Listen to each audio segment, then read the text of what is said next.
Secrets of the pineal gland. The pineal gland is a part of the brain that's sort of shaped like a pine cone. But what does it have to do with the ancient Anunnaki, the Pope, and the secret to human enlightenment? It's likely best if we start at the beginning with the basics of the pineal gland. Scientists say that its main function is to regulate melatonin. This is the hormone that helps you sleep and maintains your circadian rhythms. Most animals have a pineal gland. Well, most vertebrates do, and it's an essential part of your brain. Dr. Gianluca Tassini from the Morehouse School of Medicine says the pineal gland's melatonin is also essential for regulating blood pressure and insulin sensitivity. Now that you understand the modern scientific explanation for what the pineal gland does, let's start creeping back through time. In the 17th century, French philosopher René Descartes came up with a rather groundbreaking idea. He determined that the pineal gland housed the human soul. In ancient times, people believed that the human mind and body were separate entities. The soul existed beyond the constraints of the physical shell. In the 17th century, scientists were starting to break away from the old beliefs, and Descartes' new theory helped connect the soul and the body in a more scientific fashion. But that still doesn't explain why there's a massive brass pine cone statue in the courtyard outside the government buildings in Vatican City. Nor does it explain why the Pope's hat is shaped like a pine cone. The pineal gland has been described as the biological third eye because it's directly linked to the body's perception of light. It controls your sleeping patterns based on your body's exposure to light. It doesn't see light like a normal eye does, but the gland senses it instead. This has made the pineal gland a sacred symbol throughout history. Because the gland looks like a pine cone, it's typically represented as a pine cone, and it's been this way for thousands of years.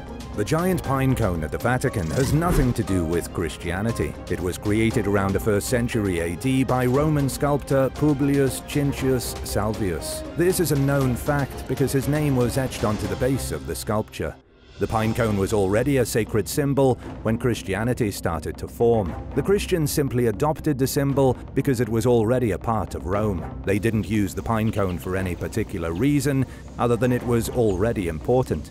To understand the pine cone, I need to take you back even further. The first known examples of a pine cone in ancient artwork came from roughly 5,500 years ago. In the cradle of civilization, the ancient Sumerians made carvings of the gods they worshipped. And these gods were called the Anunnaki. In many of the depictions of the ancient gods, the Anunnaki can be seen holding pine cones. Furthermore, they're holding the pine cones in front of their faces, as if to signify the pineal gland inside their brains. Regardless of what you may believe about the Anunnaki, their involvement in the pine cone mystery cannot be ignored. Maybe the Anunnaki were real aliens who came down to Earth. Perhaps they bestowed knowledge upon early humans, thus creating civilization. It's a belief that's held by many, and it could be true. Without getting into speculation, the only thing I can say for sure is that they knew what the pineal gland was. They obviously had supreme knowledge of human anatomy. They understood the pineal gland to be the biological third eye. They also knew it was shaped like a pine cone.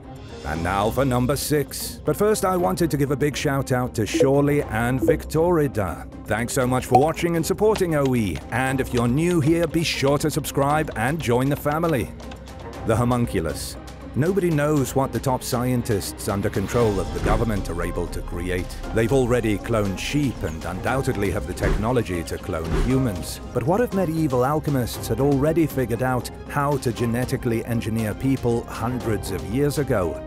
According to texts from the 16th century, medieval scientists figured out how to create a living being known as a homunculus. There's an ancient Arabic tome called the Book of the Cow.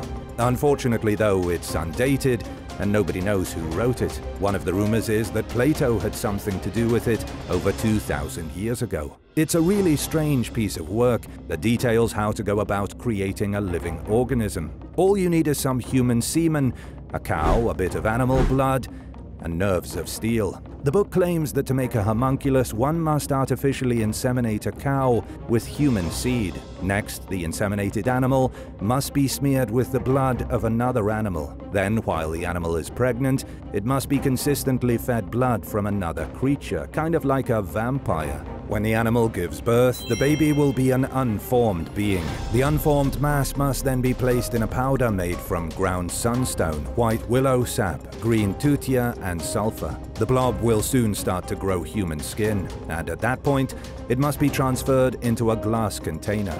But the ritual is far from over. After several days inside a glass container, the unformed homunculus is removed and fed the blood of its decapitated mother. After 7 days of blood feedings, the creature will be a fully formed, sentient, living creation. I should mention that if you don't have a cow handy, you can substitute it for a female monkey. There's no scientific proof that any ritual of this kind could work to do anything except create a mess. Still, though, alchemists seem to believe that through these rituals and blood feedings, life could be created. Do you think it's just medieval craziness? Or could the alchemists of old truly have had esoteric knowledge of how to make living creatures? The tomb of Osiris. In ancient Egyptian mythology, Osiris was the great and powerful god of death. He was the ruler of the underworld that was often depicted in artwork as being green and having an elongated skull. There's a belief shared by many that Osiris wasn't a god, he was an alien. Osiris and the other gods of Egypt may have been extraterrestrial conquerors whose true history is so ancient that it's been lost to us. In 1999, Egyptian archaeologist Zahi Hawass discovered a mysterious tomb near the pyramids of Giza, and it's called the Tomb of Osiris. At its lowest level, buried far beneath the Egyptian desert, was discovered an enormous granite sarcophagus surrounded by a circular moat. To be there on the day of its discovery would have been something truly epic. The sarcophagus was essentially hidden in a cavern deep within the earth, and there was nobody in it. So who did the sarcophagus belong to, and where did their body go? Experts don't have answers to those questions. They believe that the sarcophagus was meant as a symbol of Osiris's eternal resting place. It was meant to be a show of Osiris's kingship over the realm of the dead. To put it simply, archaeologists say it was a fake tomb. But what if it wasn't? What if Osiris's tomb really belonged to the god of death? Maybe it was a replica, something built with ceremonial purposes. Or maybe an alien's god's body really laid within the sarcophagus thousands of years ago. That part of history, sadly, is lost forever. Marco Polo and Chinese dragons.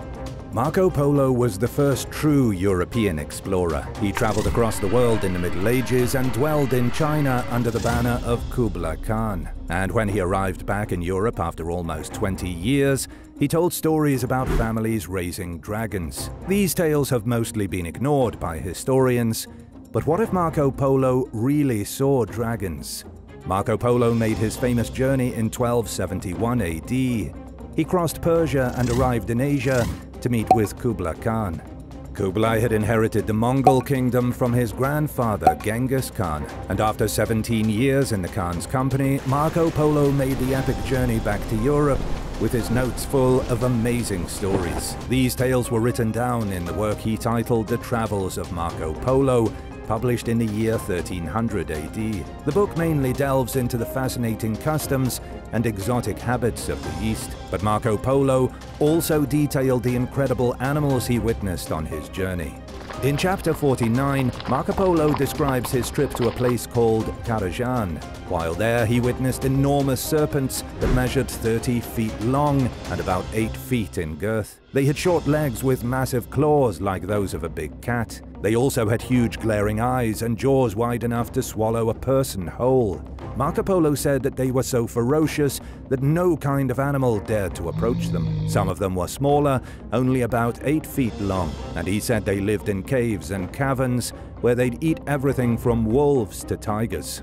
Marco Polo specifically detailed real living dragons. It's an interesting account because Marco Polo strayed away from fiction. His book was a retelling of his adventures, but also a scientific catalogue of the things he witnessed in Asia. It seems crazy that he would have lied about seeing such beasts. So why aren't they around anymore? Marco Polo said the people of Karajan hunted them mercilessly. If these dragon-like creatures really did exist, they were likely hunted to extinction. But if dragons were real, what other creatures from legend existed in the past as well? Let us know your thoughts in the comments, and don't forget to subscribe. Roman marriage laws. Over 2,000 years ago, the first emperor of Rome had a difficult problem to solve. The younger generation wasn't getting married and they weren't having children. The Roman population was aging rapidly and shrinking. The emperor's solution resulted in some of the most brutal laws history has almost forgotten. If the issue of a declining population sounds familiar, it's because the same thing is happening today. In the most advanced parts of the world, populations are declining. Many places like Canada, Australia, and New Zealand are relying on immigration to keep growing the populations. And in places that don't bring in many immigrants, like Japan, populations are dropping at an alarming rate. Scientists think this happens whenever society becomes advanced and wealthy enough that they can choose not to have kids. That was Rome in the year 18 BC. To grow the population, Augustus Caesar brought a law into effect called the Lex Julia de Maritandis Ordinibus. It forced Roman men of a certain age to get married and have kids. The idea was that Roman natives would continue to breed, reinforcing the social hierarchy. Those who didn't get married were given fines and even stripped of Roman citizenship. There were other laws brought into effect as well. Only husbands were allowed to dissolve a marriage. There was also a divorce waiting period. You had to wait at least 6 months to get your divorce while attempting reconciliation. The most extreme law made adultery a criminal offense. Anyone who engaged in extramarital affairs could be killed, and this led to a rash of honor killings. The point is that history almost always repeats itself. What the ancient Romans did is largely forgotten, but it could be repeated. You just never know what kinds of crazy laws will come into effect when the population begins to fall. Asclepius and the serpent. If you were to see a staff with 2 snakes winding up its length and growing a pair of wings at the top, you'd immediately recognize it as the symbol for medicine. It's an ancient symbol that's been connected to the world of medicine for centuries. In Europe, you can see the symbol outside apothecaries. It's known as the caduceus, but what most people don't realize is that the symbol itself has nothing to do with medicine. The symbol comes from the ancient Greek god Hermes. Another ancient figure who had a similar staff, only with a single snake instead of 2, was Asclepius. He was a healer who, according to legend, was the son of Apollo. In Greek myth, Apollo was the god of healing and diseases. But how did the 2 staves get mixed up? When Asclepius grew into a man, he became a healer that was renowned across Greece. Then one day, he came across a snake, but Asclepius didn't kill it when most people would have. Appreciative, the snake slithered up his rod and whispered secret knowledge in his ear, and for the rest of his life, Asclepius had amazing healing powers.